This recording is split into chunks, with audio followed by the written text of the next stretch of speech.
क्या उत्तराखंड की राजनीति में 2027 की बिसात अभी से बिछ चुकी है? क्या यह सिर्फ कैबिनेट विस्तार है या चुनाव जीतने की पूरी रणनीति? और आखिर क्यों धामी ने अचानक उतारी अपनी टीम 11? नमस्कार, आप देख रहे हैं खबर उत्तराखंड और मैं हूं आशीष तिवारी। 4 साल के लंबे इंतजार के बाद आखिरकार धामी कैबिनेट का विस्तार हो ही गया है।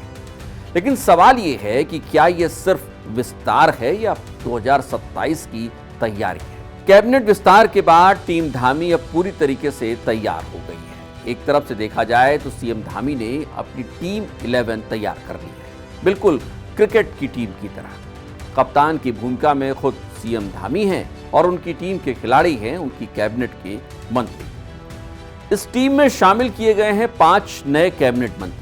इनमें से कुछ पुराने हैं और कुछ अनुभवी चेहरे भी हैं। जो नए हैं उनकी भी बात इस पूरे एपिसोड में हम करेंगे।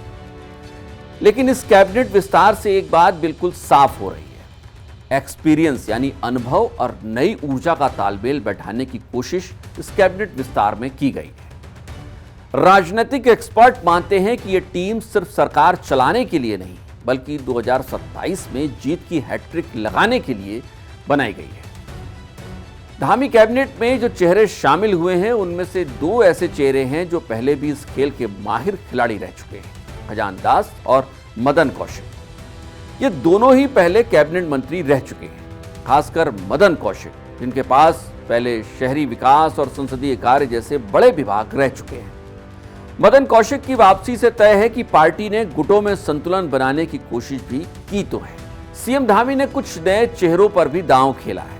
भरत चौधरी रुद्रप्रयाग से आते हैं, राम सिंह कैड़ा भीमताल से आते हैं, प्रदीप बत्रा रुड़की से आते हैं। ये वो विधायक हैं जो पहली बार मंत्री बन रहे हैं। लेकिन इन सब के बीच असल सवाल ये है कि आखिर इनकी एंट्री हुई क्यों है?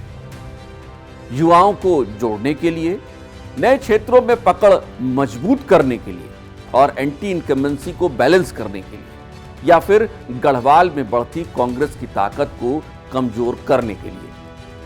सवाल यह भी है कि धामी कैबिनेट का विस्तार 2027 के विधानसभा चुनाव के लिए क्या एक सियासी मजबूरी बन गई थी? इस कैबिनेट विस्तार का सबसे दिलचस्प पहलू है और वो है संतुलन।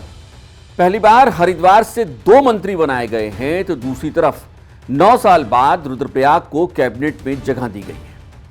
आपको याद रखना चाहिए कि मौजूदा विधानसभा चुनाव में हरिद्वार जिले में आने वाली 11 विधानसभा सीटों में से सिर्फ 3 बीजेपी के पास है। यानी साफ है कि धामी सरकार ने उन इलाकों पर फोकस किया है जहां पार्टी कमजोर है और जहां जीत हासिल करनी उनके लिए जरूरी है। ऐसे में मदन कौशिक और प्रदीप बत्रा पर हरिद्वार में कमल खिलाने का दबाव बढ़ना तय है। वहीं राम सिंह कैड़ा पर युवाओं को जोड़ने की जिम्मेदारी होगी तो खजान दास के जरिए दलित वोट बैंक को मजबूत करने की कोशिश भी हो रही है। यानी मंत्रियों को सिर्फ पद नहीं दिया गया है बल्कि पार्टी ने उनको मिशन 2027 पर भी उतारा है। लेकिन सवाल यह है कि क्या बीजेपी साल 2027 में होने वाले विधानसभा चुनाव में जीत की हैट्रिक लगा पाएगी या टीम तैयार करने में थोड़ी देर हो गई है? हालांकि एक बात साफ है कि उत्तराखंड की राजनीति में अब खेल और दिलचस्प होने वाला है।